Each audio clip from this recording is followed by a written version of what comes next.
was a dark and stormy night, nor'easter rolling in.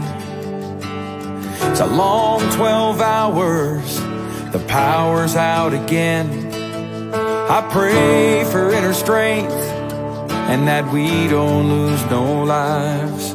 Just another day in the first responders' eyes. Half a cup of coffee's gone, the first run comes in. A car slid off the road, there's a family trapped within. My heart beats like a hammer, I can barely catch my breath. I'm thinking the worst and hoping for the best.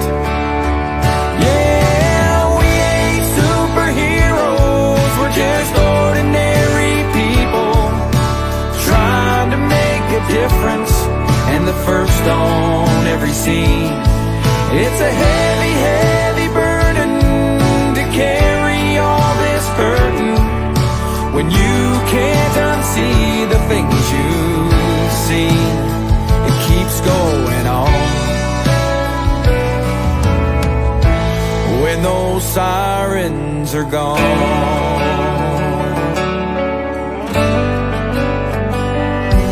Now my shift is finally over, I gotta deal with what's mine and try to find a way to leave those tragedies behind.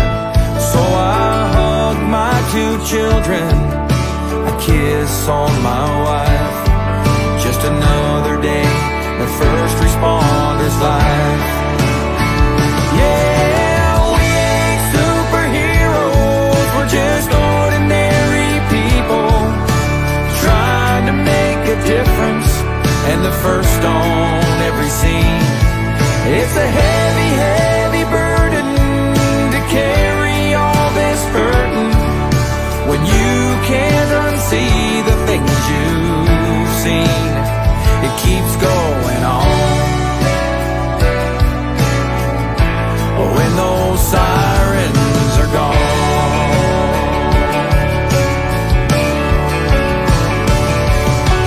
Flashing lights fill the air, broken bodies everywhere. Another bad dream is stealing my sleep.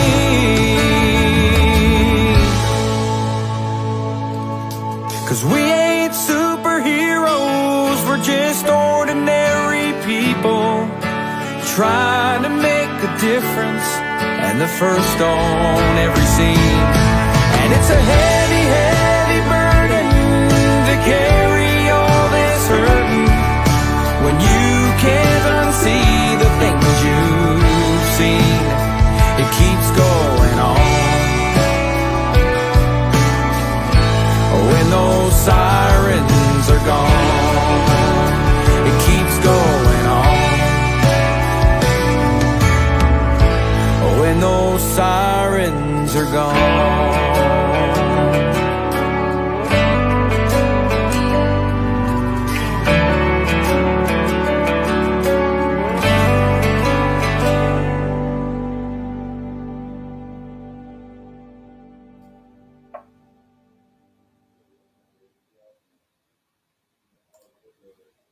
Welcome to the award-winning Mad Radio with John and Sam. We are your First Responders Network, and John is taking a break. We wish him well, and we want to just take a second and let all of the first responders know. I mean, you guys know we are not a political show.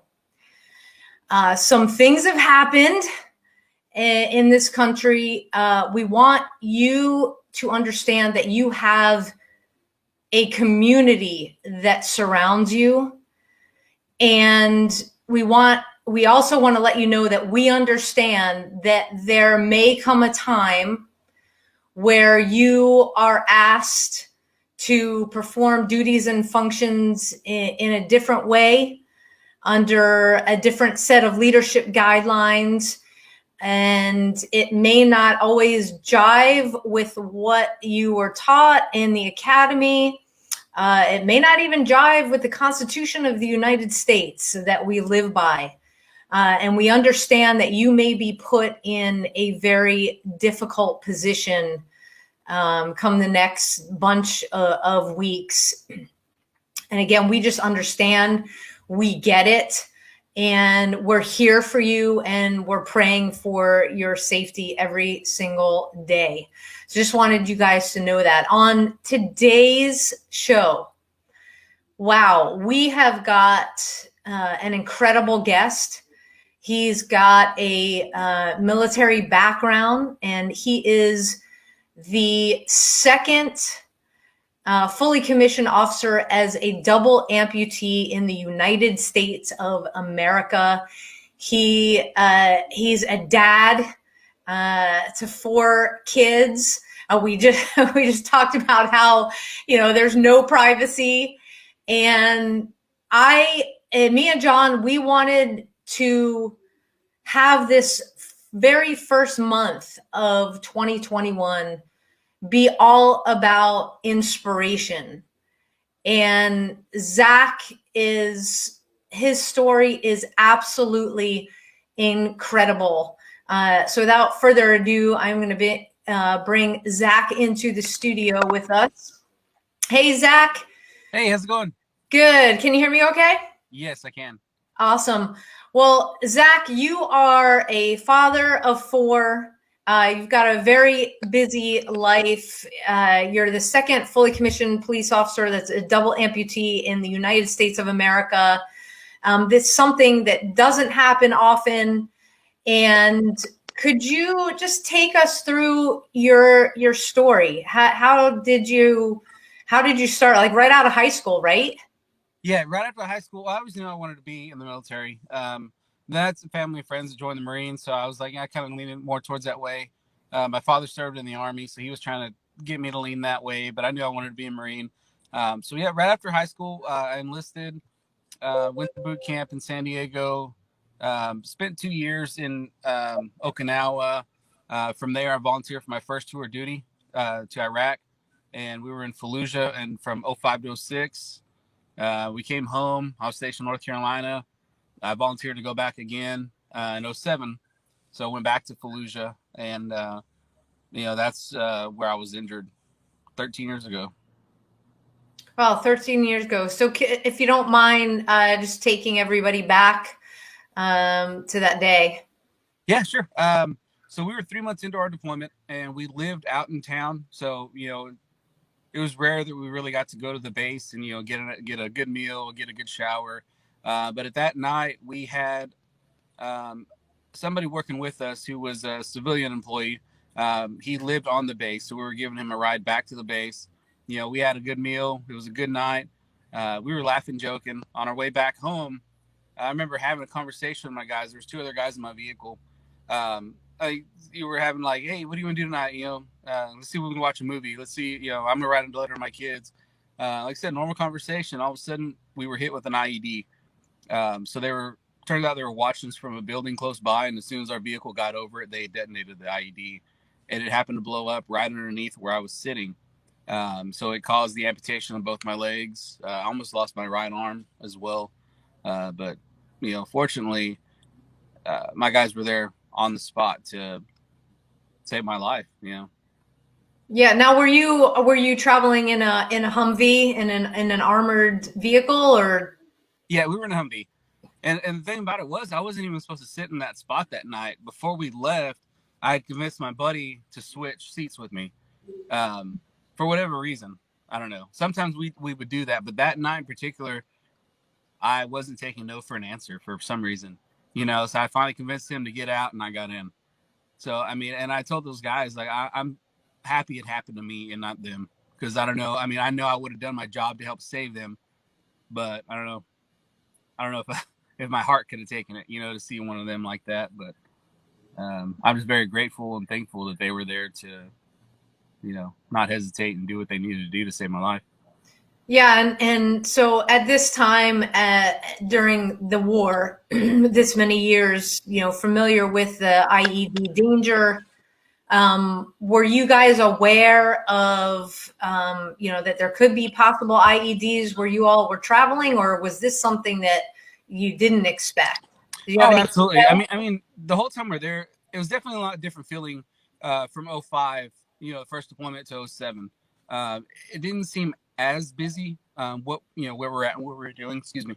But the way we're trained, it's you always have to be ready. You always have to expect that, there's something around this corner. And there would be signs, if the streets were busy, it was a good sign that, everything's going to be okay. But if that street's typically busy and then it's completely dead, and then you got to be like super high alert, like, okay, this is out of the normal, And we actually did have people sometimes stop us and be like, hey, we saw some people doing stuff back there, and we'd find something, So we were actually, very grateful for that.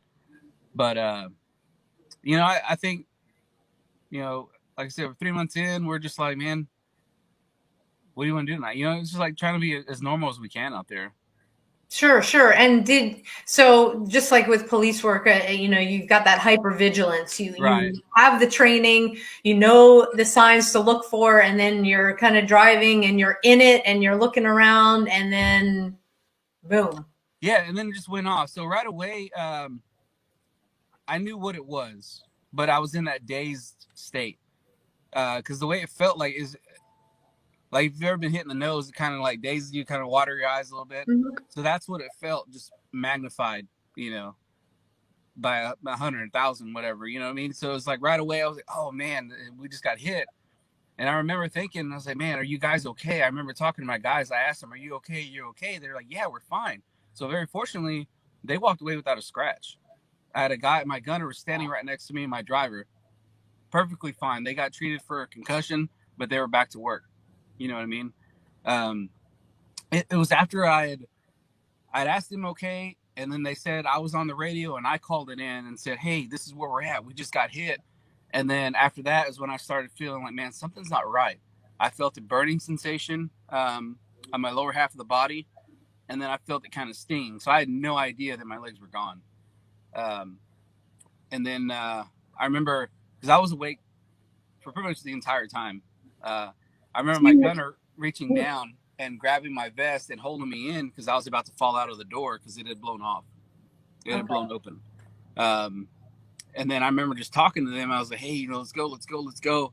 So we had to drive out whatever we could, get as far away from that area as we could. And then I remember them getting me out or trying to get me out. Once we got to a safe spot, they didn't know that what was left of my legs was caught in the floorboard. So it had mushroomed in. So the skin was caught in that floorboard. So as they pulled me out, they were actually ripping more and more. So I guess they said from my screams, they were like, hey, what is it? So they had to reach in and grab, my mangled legs and pull what they could out of the metal and then get me out on the street. So at this time too, they're having to watch their backs because like at a time like this is typical when you're getting shot at. So you didn't lose consciousness. No, not at that point. No. Your legs are still attached. No, actually. So what I was told is that one of the units responded afterwards said they found part of like my left foot in the back seat. My right foot was partially in the street. So they had actually given it to one of my guys and said, here, I don't know if there's any chance or anything, but here you go. So he handed him like my foot. And then, like I said, my arm was broken in half. So, I mean, it was pretty bad. Yeah. Wow. And at that point, like I had no idea the severity of it. You know what I mean? It was almost like, why are you getting me out of the street? Like, what's wrong? I'm constantly like asking him, am I okay? And then I do remember telling them like, hey, tell my son I love him. Because at that time he was only 2. So, I mean, obviously I didn't know if I was going to be able to tell him myself that again. If it happens, tell him I love him. Right. Wow. And then, so they get you out and, is it like a full medevac back to the base, or did they just fly you out somewhere else? So where we were at, you couldn't fly a helicopter in. So we had to wait for a QRF unit to come from the base to come get us. And then once they got there, they put me on a stretcher, loaded me up, and then we had to drive back to the base. But I remember, like, at that point, I remember them talking to me. One of my guys is holding my hand, kind of just reassuring me, like, hey, dude, you're going to be okay. You're going to be okay. And at that point is when I guess they said I stopped breathing, and then they were able to bring me back. My corpsman there, and all my guys really, but my corpsman was on the spot. He knew his stuff. It's like I said, I put every reason I'm here today is because of them. You know what I mean? And doing what they did. But yeah, I mean, I think they kept me alive. And then I remember waking up and I could hear people, but I couldn't see them. And I remember asking, hey, is Magoo here? Is Justin, my doc? We call him Magoo. Is Magoo here? And then they're like, yeah, he's here. But he really wasn't in there. They were just trying to tell me whatever I wanted to hear to calm me down. And then I remember getting to the hospital. I remember hearing them wheel me in, and then just everybody's shouting all this stuff, like medical terms and stuff like that. And I'm just freaking out, like, what's going on? What's going on? Am I okay? And then, of course, they're trying to reassure me. And then right away, I hear them like, hey, we got to take him in. We got to take him in, like, for surgery. And then I wake up on a helicopter in Balad, Baghdad, Germany. And then that's when I flew back to the States. Okay, wow. So how much time, I mean, from the time that the IED, blew up, you guys drive out, then you stop. Right. They're trying to your guys are trying to take you out of the vehicle. You realize something's very wrong. How much time went by between that, getting the QRF to respond, and getting you into a safe place? How much time would you say elapsed from there? From the time it went off, so I think they called them as soon as we had gotten hit. They had called for QRF. I mean, it was maybe about 20 minutes, maybe. Okay. 25 minutes for them to get there, load me up, and get me back. But yeah, I mean, honestly, that part of it, I couldn't tell you. Yeah, I mean, for everybody watching, it's just hard to believe that, listening to the magnitude of this explosion, and then like you did not lose consciousness until you were in the QRF vehicle, and then they realized what was going on. And was that purely because of blood loss? Yeah, I think so. That and shock. Because I remember when my guys had me on the ground and it was just my guys there, I remember trying to sit up to see, and they kept pushing me down. So I kept trying to, I was like, I want to know what's going on. Like, let me know. Of course, they didn't want me to see it because that would add to, I guess, the shock factor. Right. And like I said, I had no idea the severity of it. I didn't know my legs were gone. I didn't know that, I just thought like we got banged up pretty bad. So you make it to Bethesda, right? Eventually. Right. And so what happens there? So there, my family was waiting for me there. So I thought I was going to be the first one to call home and say, like, hey, I was in an accident, but I'm okay. I just wanted them to know I was okay. But at that time, my mom had already received phone calls, from the military saying, and it was a bad way it happened. She got a phone call, and of course she starts to freak out because it's not me. It's from the military, but it's not me. And then I guess at some point during the conversation, before they say he's okay, the phone gets cut off. So they tell her he's been involved in an accident, in a severe accident. And then, so she's freaking out, like, is he alive? Is he dead? What's going on? So then my stepdad finally gets a hold of somebody, and they explain to him that I was in an accident. It was pretty bad, but I'm still alive, So they were able to get the message to them. And like I said, I thought I'd be the first one because I knew I could tell my mom, like, hey, it's going to be okay. I'm going to be fine, just to keep her from worrying so bad. So yeah, they met me there. I had surgery. I was there for about a month and a half. I'd had surgeries every other day. They were doing revisions and washouts. So it took a good beating on me there. And then that was more of when emotionally I was probably at my worst, because once I finally started to come to, it was like, man, where are my legs? Like, they were there a little while ago, and I started getting in a funk of like, man, am I gonna be in a wheelchair for the rest of my life? Am I gonna be able to do anything for myself? Because at that point, everybody was having to do stuff for me, because pretty much I had one hand that was good, and it was my non-dominant hand, so I'm not used to doing anything with that. So I have literally every single thing that I needed. I had to depend on somebody else, and to me, that was a tough pill to swallow. You know. Yeah, and you're an independent guy, and yeah, Right. Yeah. For sure, I can understand that. We've had, you probably know Lisa Ramsey. Absolutely. Oh yeah. Yeah, and so her story and the same thing, being not having the use of her legs, and it's like, how do I get the glass out of my upper cabinet Right. when I'm in the wheelchair, and having to rely on people to do the simplest things. And yeah, it's frustrating. Anytime you're taken out of something where it became easy, and so Right. for people that have, they get diagnosed with post-traumatic stress, or like even the concussions that you talked about, there's confusion. There's like, this just made sense last month or last Right. week or 2 hours ago, and now something's not right. Right. And so there's a process. And then on top of that, for you have the medications that you need, Right. and all the anesthesia, which I can only imagine how that kind of played with the brain fog. And I mean, were you when you came out of your surgeries, were you able to be like, okay, I see I don't have my legs, or were they trying to save your legs? There was no saving it. They were already amputated by the time I got to. I think they finished the amputations in Fallujah when I got to that hospital. Okay. There was nothing to save there. They said it was no chance at all. But yeah, I mean, like, I don't know. So a lot of guys that I talk to that are like the limb salvage guys that try to hold on to what they have, they end up amputated anyway, because it causes them a lot of more pain in the long run, having to deal with all that.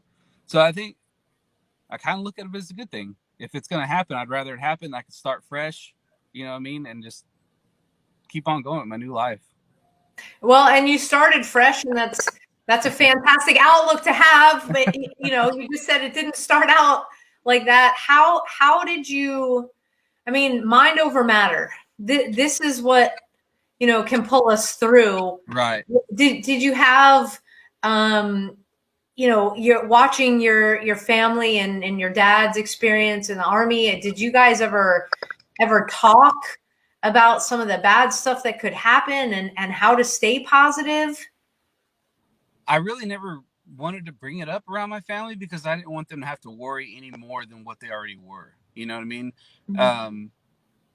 So like right before this happened, my father had actually passed away a week before I left to go back to Iraq. So we buried him, and then the next day I had to go back to North Carolina so I could leave. So I mean, that was an issue there too. And like I said, at that point, it was a very, like, emotionally, it was the biggest roller coaster I've ever been on in my life. Highs and lows. And like you said, your mind's gonna get you through it. And one of the things we've learned is, like, the worst disability to have is the bad attitude.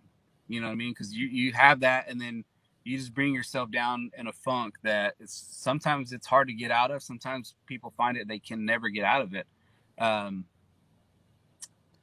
of the turning points for me was I was in the hospital, saw this magazine, saw a picture of a kid. He's like 5 years old. He's running down the hallway of the children's hospital on prosthetic legs, the hugest smile on this kid's face. And I sit there and realize, like, what am I complaining about? This kid is, has a huge smile on his face. He doesn't care that he doesn't have any legs. I'm sitting here whining and moping about I'm gonna be in the wheelchair for the rest of my life. You know what I mean? So right then I was like, I'm alive. That's my most important thing. Like, and then I started thinking, like, what does it teach my son if he sees me go through this and I just give up? So later on in life, if something happens to him, is he just going to give up because, hey, my dad did? Or is he going to look at it like, my dad didn't let this bother him, and he's been able to accomplish all this even with that? Well, that's great. I mean, kids can be such a motivating force, and right. let's just continue to go with that. So now you've got this, I am going to get better for my son. Mm-hmm. to be an example. Did you get the prosthetics in Bethesda, or was that later? That was later. So after I left Bethesda, I went to San Antonio to the Brick Army Medical Center at the CFI there. Mm-hmm. And that's when we started doing more therapy, rehab, and then started walking. So I actually told them, like, hey, I'm going to be walking like soon, because my unit was still in Iraq. And I told them, I'm going to be walking by the time they come home. I want to be there when they get off that bus, and see the families for the first time. So we were able to arrange it, and then my guys kind of expected me to be there, but I made up a story. I was like, hey, man, I'm not going to be able to make it. There's a lot going on here. They're not going to let me travel, but I was already there waiting for them. And and this was 2.5 months after I lost my legs. So, I busted my butt pretty hard to be in a position, because I wanted them to see me like this didn't break me.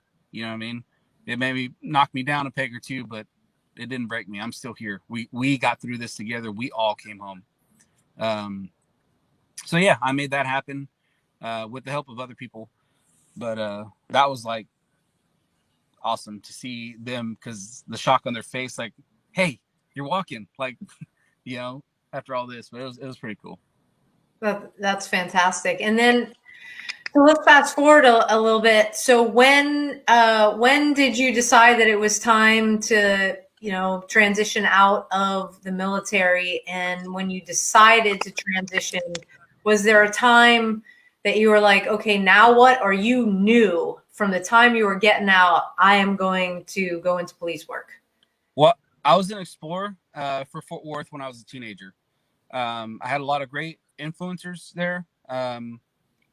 And I kind of made the decision too. It's like, man, I grew up, I think I'm going to be a police officer, and I want to be a police officer in Fort Worth, because that's where I was born and raised. What in the beginning, when I lost my legs, I was like, well, there goes that dream, because you can't be a police officer and you're missing both your legs. You know what I mean? But then it was a little while later, I joined the all amputee softball team. So it's a team full of amputee veterans. There's 3 of us that are missing both legs. Some guys are missing one, above the knee, below the knee. Some guys are missing their whole arm. Some guys are missing hands. You know what I mean? So, like, you get to meet these people. And Matthias, the other officer that you were mentioning, the WMT officers, that's how I met him. He was my roommate on my very first trip. And then when I heard that he was doing it, and I was like, man, that's awesome. He made it. I was like, dude, we can do this. You know what I mean? So I definitely picked his brain a lot right before I went in, during the academy, and even afterwards. So I applied, tried out, passed everything. There was a hiccup in my paperwork, so I didn't make it that time. A few years later, I applied again, passed everything, and then after hoping, waiting, praying, they're like, yeah, you made it. I was like, awesome. So I get to start the academy finally. And then I was nervous. I was like, man, do people think it's gonna? Am I gonna be a hindrance to the other police officers? You know what I mean? Mm-hmm. Or am I gonna be? Is it a good thing that I'm here?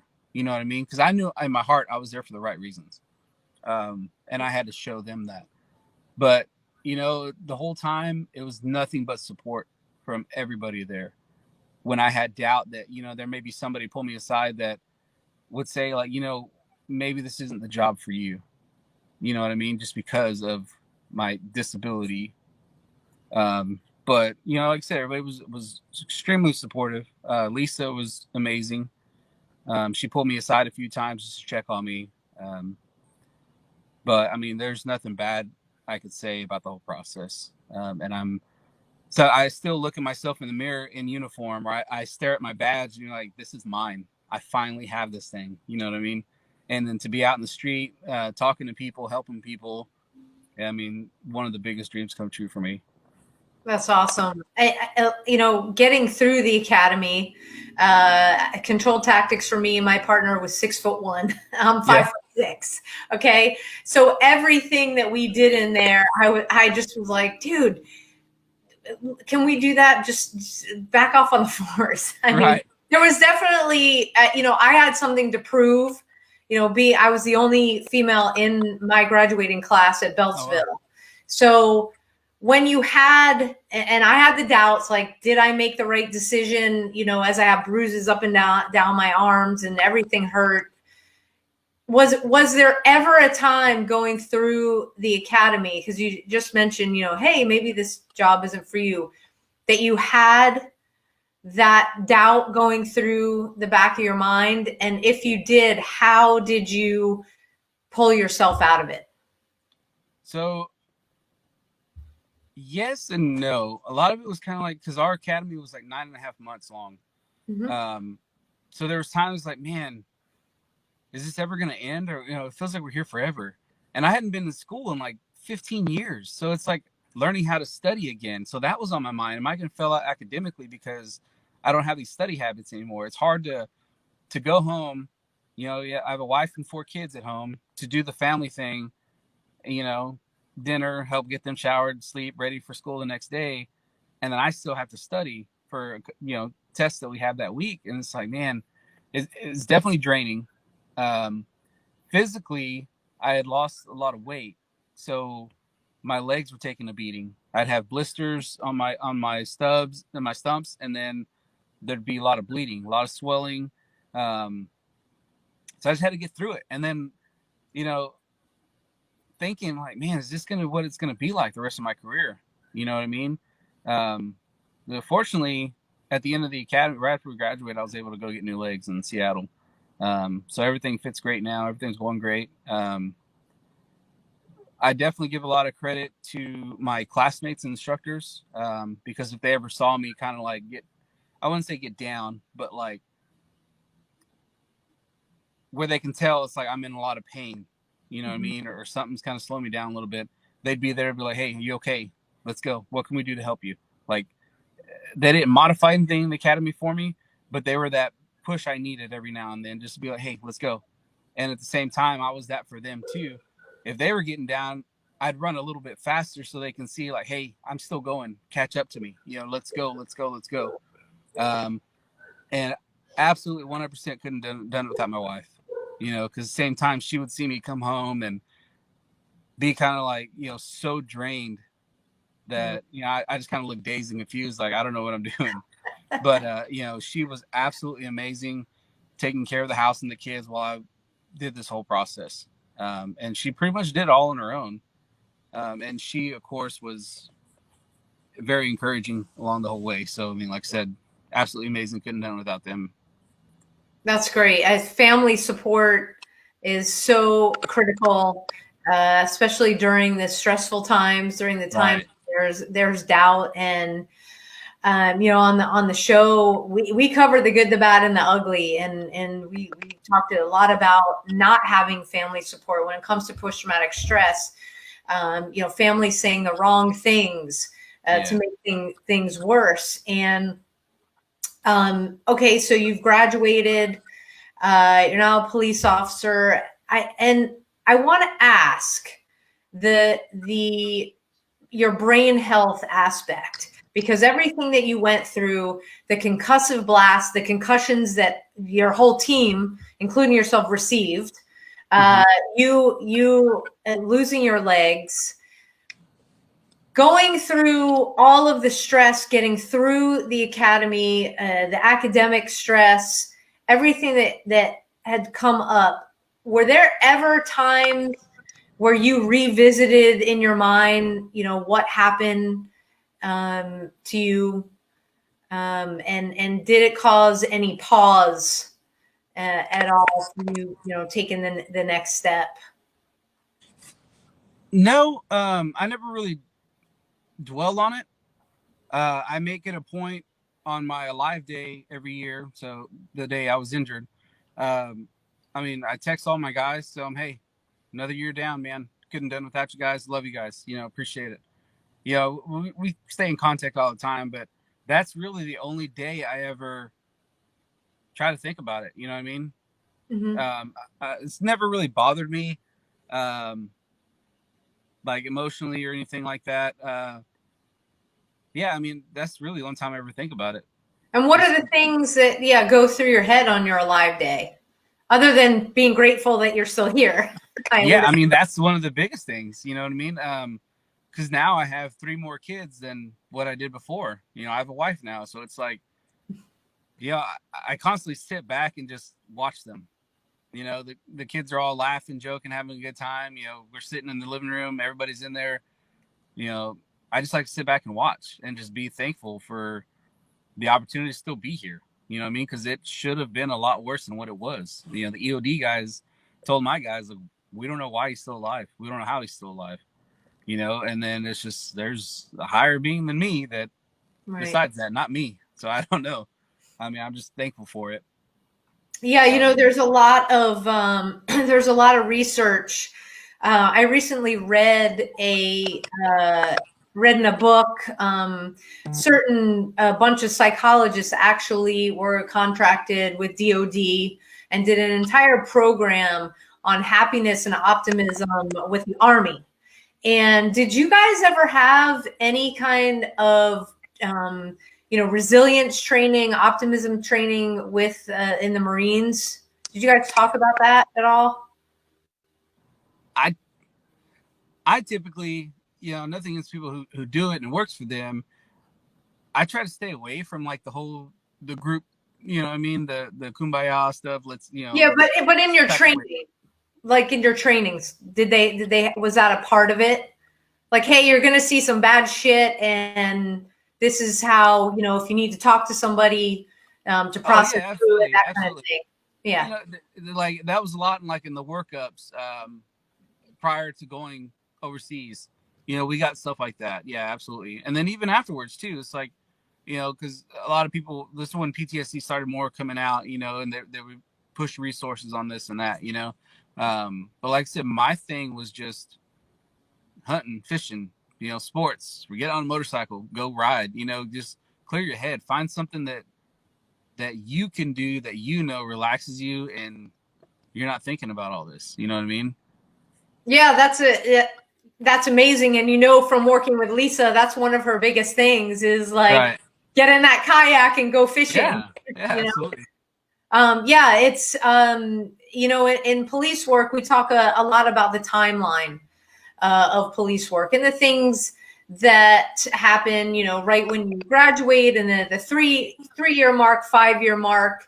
And by the 7-year mark, we have what's called USTAs. So I used to fish. I used to hunt, because everything about us has become the job. And it sounds like you have done an amazing job because of your experience in the military to kind of compartmentalize and be present with what is in front of you. And I love, watching your face as you talk about your family and your kids running around in the living room, and how important it is to stay present to those kinds of things, because while you might see them as small things, they're really not small things in the grand scheme of our lives, and they could be what keeps us alive. Right. And like I said earlier, it's like, I want to be able to show them that, I've been through some very traumatic things in my life, but it didn't stop me. I mean, it may have took me back a minute, but it didn't stop me. I'm still able to accomplish all these things that I've always wanted to accomplish. And I told my son the day I graduated, him and my wife pinned my badge on me, and I hugged him and I said, you can do anything you want to do. Work for it. Don't expect anything, work for it. And you can do it. And it's like, I had trouble saying those words because I wanted him to feel, you know what I mean? And see like, hey, he did this. He's always wanted to do this. And he found a way to do it. You know what I mean? So it was kind of emotional for me to actually get to hold his face and tell him, you can do anything you want to do in life. You know what I mean? So that's been my big part of my message to anybody out there, no matter what it is. Don't let whatever you think it is that's stopping you actually be a hindrance to you. Like, if you want it bad enough, you can find a way to make it happen. Yeah, that's great. And I mean, whether you want to or not, you're a role model for police officers, because if there's one thing, that I learned working in the adaptive community and volunteering my time is I have my post-traumatic stress BS, and it's like, I get out of bed, I put my feet on the floor and just be like, there is nothing to complain about today, Sam. You've been with people that have absolutely the right to complain. Right. And I think there's always somebody out there who has it worse off than I do. So that kind of keeps me going too. I mean, I could have lost all 4 limbs at the same time and really be in a position of like, what do I do now? You know what I mean? I have buddies who lost all 4 limbs, or I have a buddy who lost both of his legs and his eyesight. So he's completely blind, and he's a double amputee Marine as well. So it's like, man, I give that guy so much props because now he has a family of his own and he gets around. He's very independent. So I was like, man, I'm I get to hug my kids every day because I still have my arms. You know what I mean? So it's like, I try to like look at the best of every situation. Kind of put things in perspective, right? Right. Yeah, absolutely. The next step. Yeah. So what, I mean, there's so many messages in your story. Do you have a book planned? See, I've been asked this a lot, and I've actually talked to my wife about it. I don't know. I wouldn't even know where to start. I don't know. Yeah. Well, I mean, yeah, when you decide to start writing, it'll just come out, and yeah, I'm sure you've got some amazing mentors that are veterans themselves, that you can look to when it comes to writing a book, because there's so many incredible stories. Yours is absolutely just phenomenal. Your no quit attitude, and the way that, I always do my homework, and the way that the Fort Worth Police Department embraced you. Mm-hmm. The way that the police chief, that is quoted, and the articles that have come out, they're the thing I admire most about Fort Worth, and it's taken the PD, and it's taken a long time to get to where they are now, is that they look at the person. Right. And if the person with whatever they have can perform the job, it's like, bring it. Absolutely. Bring it. You deserve to wear the badge. And, starting with Lisa and now with you there, and you're going to inspire so many. You talk about the kid that you read about in the magazine. I mean, I wonder where he is today, running with the big smile on. Can you hear me? Yeah, there it goes. Okay, sorry. It was having that clicking. But thinking about, I have that family feel here. You know what I mean?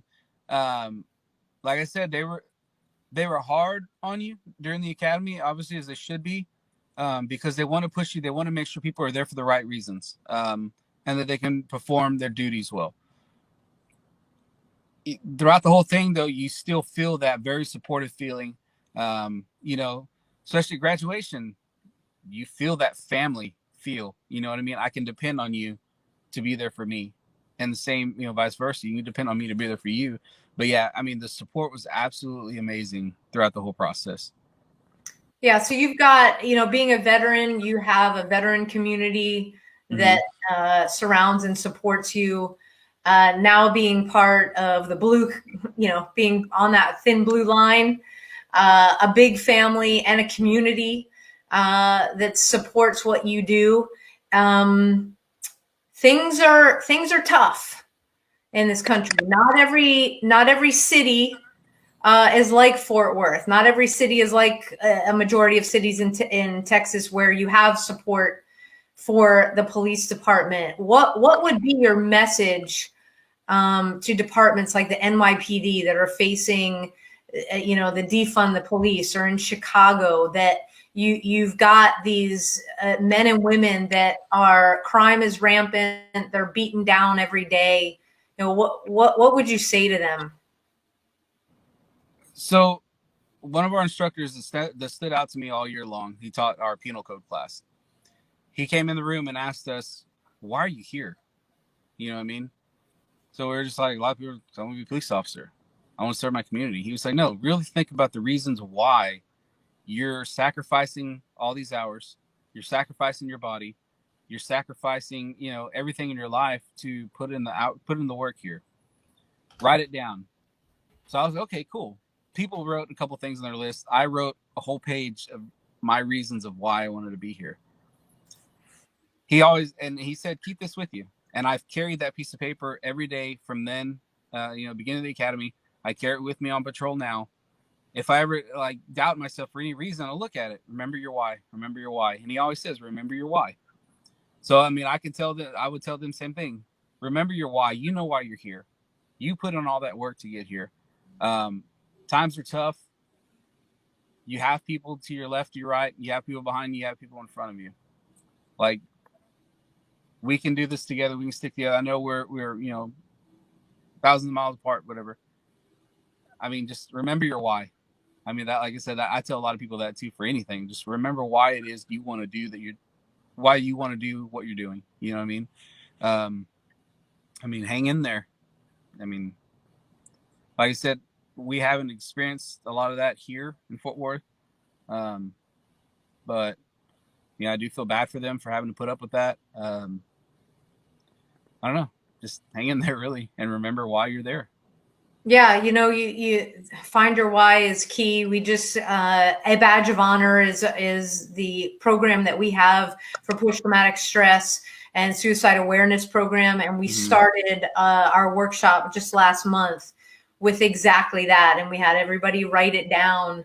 And your message is exactly when things get tough, when you feel like there is no hope, when you are really down, when you're in that hole. Take out that piece of paper and write. Yeah. I mean, I think it's a great reminder. I mean, and it's like I said, it's right there with you. If you need that just little reminder, it's like, okay, cool. I got this. It's it's those little things. Yeah. That matter. Yeah, absolutely. Yeah. Absolutely. Awesome. Awesome. Well, Zach, I can't thank you enough for taking the time out of your busy schedule, for taking, your day off to be with us, to be with all of our viewers and our listeners, to share your story, incredibly inspiring story of hope, and to give people those messages, those nuggets that, when things are really bad, it's okay not to be okay. Find your why and stick with it. And absolutely. Yeah. Anything else you like to say to wrap up? Like we talked about the PTSD and stuff like that, people struggling, talk to somebody, don't hold it in. Let somebody know, whatever it is you're feeling. You have people here for you. I'm here for you. If you find me somehow, I'm more than willing to talk to anybody. Just stay safe out there, and thank you for the opportunity to be on here. I'm looking forward, like I said, to serving my community. I don't think I could have picked a better profession. Yeah. And how do people, we realize you're active. So how would somebody reach you? Are you active on social media? Or are you kind of different? I'm on Facebook and Instagram. My wife, of course, is like, she's my, I guess my press agent. I guess sometimes she's like, hey, don't push this. Don't do this. Don't do that. But yeah, I'm on Facebook. I'm on Instagram. But like I said, if anybody reaches out, and I'm more than willing. I think you just search my name and it's on there. But I'll talk to anybody. Okay. Well, that's great. Everybody needs a way to connect, and the bigger the support system, the bigger the network, the healthier we are. Right. Yeah, absolutely. Like I said, there's people out here to talk to. Just talk to somebody. Absolutely. Well, again, thank you so much, Zach, for taking time out of your busy schedule to be with us. You are in our thoughts. You are in our prayers. We hold you there so that everything will be safe. We thank you for serving the community of Fort Worth, and through your messages and doing shows like this and having your wife as a press agent, we're going to get you out there. To understand that the bigger impact Right. That you're going to have through your positivity, through your smile. And yeah, just thank you from all of our Mad Radio audience, and we look forward to following your career. I appreciate that. Thank you again for having me. And like I said, I'm here whenever. All right, you bet. Thank you so much. Be blessed, and most importantly, stay safe. I will. You too. Appreciate it. All right. Take care. Bye.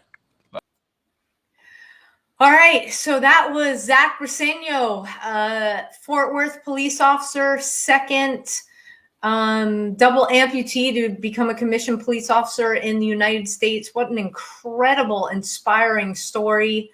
Guys, if you're going to take anything away from this, find your why. It's scrolling across the bottom of the screen. I'm going to leave that there. Find your why, so when things get tough, you can take out that piece of paper, or maybe you write it on board. So, have it with you so you can look back.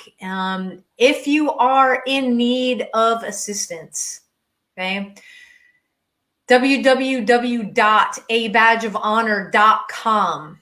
Scroll down, you'll see our partners, and we've got a ton of resources. Now, these folks, they've been vetted. We work with them. They were all out at our most recent workshop, and they are incredible resources for you. You can click on any one of their logos, immediately have their contact information to reach out. There's no need for you to suffer in silence, because you are not alone in this struggle. And if you are in a department and you want to bring a badge of honor to your department, we are currently scheduling workshops for the end of February and on. So visit abadgeofhonor.com, and when you reach out, your email will come directly to me. And so from everybody here at Mad Radio, from me, from John, all of the first responders out there, we love you. We think about you.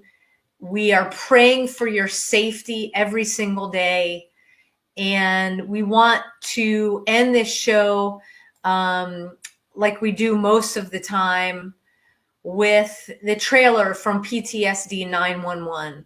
This is a documentary that must be made, and it's incumbent upon us and our community to make that happen. So watch the trailer. If you'd like to help a Badge of Honor, help Mad Radio, or help PTSD 911, abadgeofhonor.com, click on Mad Radio. You'll see the donate button, and every penny goes to putting on our workshop so we can continue to assist our men and women in uniform. So until next week, stay safe, everybody. Sam out. After working for 20 plus years as a police officer, not having backup is kind of scary. While I was trying to heal from the traumas that had put me in the position that I was in, I suddenly lost all the support of all the guys I worked with.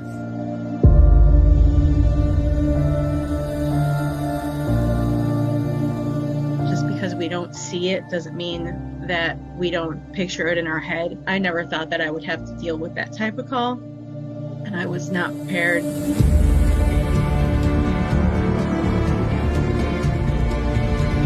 I remember the moment I was like, okay, I was up all night.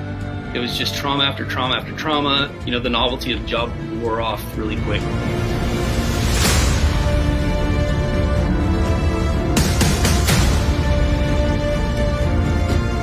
They didn't offer any help. They said I needed to see a psychiatrist, that there was probably nothing wrong with me, that I was just being a baby about it. I couldn't think of how to get help without ruining my job.